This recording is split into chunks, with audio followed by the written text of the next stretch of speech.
पहले आपको बड़ी खबर हम छत्तीसगढ़ से देंगे, जहां पर बताया जा रहा है कि दुर्ग से ये बड़ी खबर आ रही है। एनआईए कोर्ट का एक बड़ा फैसला आ चुका है। जेल में जो नन गिरफ्तार थी या कह सकते हैं बंद थी, अब इनको जमानत मिल चुकी है। दोनों नन को रिहा कर दिया गया। धर्मांतरण के आरोप में इनकी गिरफ्तारी हुई थी और अब इन्हें जमानत मिल चुकी है।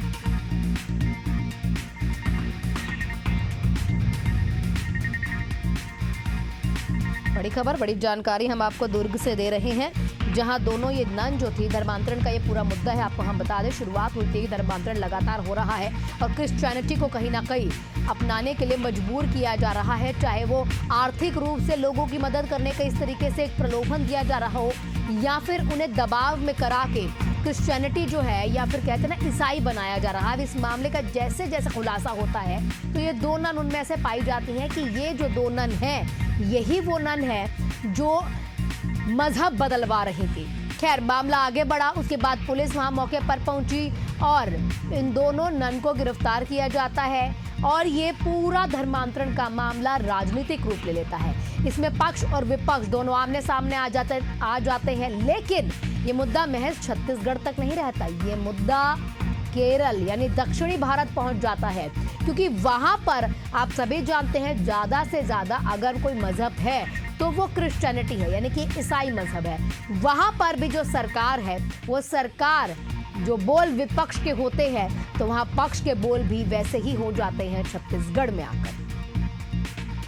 खैर, अब जो बड़ी खबर हम आपको दे रहे हैं, धर्मांतरण के आरोप में इनकी गिरफ्तारी हुई थी। एनआईए कोर्ट का बड़ा फैसला आया और इसमें इन्हें अब फिलहाल जो है रिहा कर दिया गया है। हमारे साथ हमारे सहयोगी मनीष जुड़ चुके हैं, उनके साथ ज्यादा अपडेट क्योंकि जानेंगे। मनीष जी, सबसे पहला सवाल मेरा यही रहेगा, देखिए पूरा मुद्दा जो है किसी तरीके से आप भी जानते हैं, खैर अब तो ये जग जाहिर है कि ये पूरा मुद्दा धर्मांतरण से हटकर राजनीतिक हो जाता है। अब नन जो है रिहा हो चुकी है, लेकिन इस पूरे मुद्दे में अगर देखा जाए, जिस तरीके से पक्ष और विपक्ष आमने सामने आ चुका है, जो छत्तीसगढ़ में विपक्ष के बोल है, वहीं दक्षिण भारत में विपक्ष के बोल से सहमत है कहीं ना कहीं दक्षिण भारत में सरकार।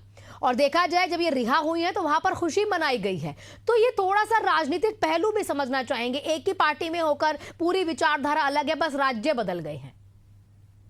इसको समझना बहुत ज़रूरी होगी। दो तस्वीरों की बात की, एक हम बात कर ले छत्तीसगढ़ की, फिर आप बात करती हैं केरल की। ये दो तस्वीरों को अगर सामने देखेंगे तो यहाँ पर ननों पर धर्मांतरण का मामला केस दर्ज हुआ और फिर उस पर सियासत भी हुई। सांसद आए केरल से, प्रतिनिधिमंडल आया सांसदों का, वो ननों से मिला। उसके बाद आरोप लगा बीजेपी पर कि बीजेपी जो है वो क्रिश्चियन के खिलाफ है, वो क्रिश्चियन धर्म के खिलाफ है, इसलिए इस तरह की कार्रवाई की गई है।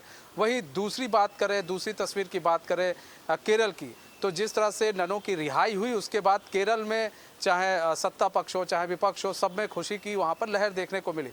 लेकिन दरअसल वहाँ पर जो एक क्रिश्चियन वोट बैंक है वो बहुत मायने रखता है किसी भी पार्टी के लिए।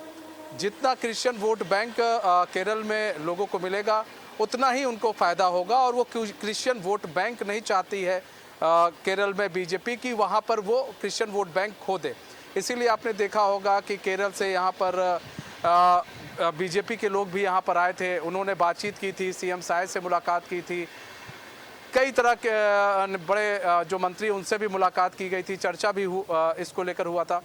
तो ये भी दिखाने की कोशिश की गई थी केरल से कि भाई देखिए, हम भी जो है ननों के केस को लेकर सक्रिय है और हम भी चाहते हैं कि अगर कुछ ऐसा है तो नन को छोड़ा जाए। यानी कि देखिए, यहाँ पर वोट बैंक की पूरी राजनीति है, इसको समझना, क्योंकि वहाँ पर क्रिश्चियन वोट काफ़ी मायने रखते हैं किसी भी पार्टी को जिताने के लिए।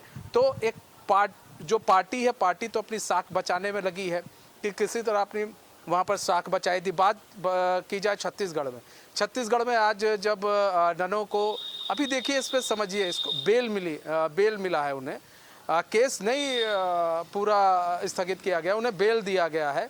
अभी और भी जो है उनको डेट दिए जाएंगे, यहाँ पर फिर से वो हाजिर होंगे। अभी तो फैसला अभी एनआईए कोर्ट का आना बाकी है, लेकिन एनआईए कोर्ट ने पक्ष और विपक्ष को सुना, उसके बाद बेल दे दिया और ननों को छोड़ भी दिया गया, जेल से वो रिहा। कहीं ना कहीं जो हमारे गवाह है, अगर देखा जाए तो वो मीडिया के सामने आके ये बात बोल रही है, स्वीकार रही है गवाह कि भाई मुझसे बयान जो है, मुझे बुरी तरह से पीटा गया और बदलवाया गया है। तो इसके ऊपर क्या कार्रवाई रहेगी? देखिए, यहाँ पर बात की जाए, जो बजरंग दल है, बजरंग दल के खिलाफ भी एफआईआर दर्ज कराने की बात हो रही है, और जो है ननों के द्वारा, और बिमला करात ने भी एक वीडियो जो है वायरल की है, उनकी भी एक वीडियो वायरल हो रही है। जब ये इनको जमानत मिली ननों को, उसके बाद भी वीडियो वायरल हो रही है। पुलिस, देखिए, इस पूरे मामले में पुलिस जो है इस पूरे मामले की तहकीकात कर रही है कि आखिर सच क्या है। अगर उनसे ज़बरदस्ती बयान लिया गया है तो फिर उस हिसाब से तहकीकात होगी। अगर दबाव के तहत फिर से ये बयान दिया गया है तो उसकी भी तहकीकात की जा रही है। तो पूरी तहकीकात की जा रही है पुलिस के द्वारा, क्योंकि ऐसा ना हो कि कोई भी पहलू छूट जाए, उसके बाद फिर जो है पार्टी जो है उसमें पुलिस बनकर रह जाए। तो पुलिस भी नहीं चाहती कि वो किसी तरह की पार्टी बने, इसलिए पुलिस पूरी तहकीकात कर रही है कि आखिर पूरा मामला क्या था, और अगर ये चीज़ें हुई हैं तो कौन कौन शामिल था। और ये कहीं ना कहीं देखना होगा, क्योंकि इस पूरे मुद्दे पर यह भी बता दिया गया था मनीष कि केरल के सांसदों ने यह बात की है कि केंद्रीय गृह मंत्री अमित शाह ने भी ये बात मानी है, कार्रवाई में कहीं ना कहीं थोड़ी बहुत चूक हुई है, और ये पूरा जो मामला है राजनीतिक तो ले ही लिया गया है। खैर, अभी तो रिहा हुई है, केस पूरा चलेगा। 25 जुलाई से 2 अगस्त के बीच देखा जाए तो एक बार जमानत याचिका खारिज हुई, एक बार अप्रूवल मिल गया, जमानत मिल भी गई है। केस चलेगा, देखना होगा कि क्या कुछ अब इसमें और सामने आता है। मनीष, आपका बहुत बहुत शुक्रिया तमाम जानकारियों के लिए।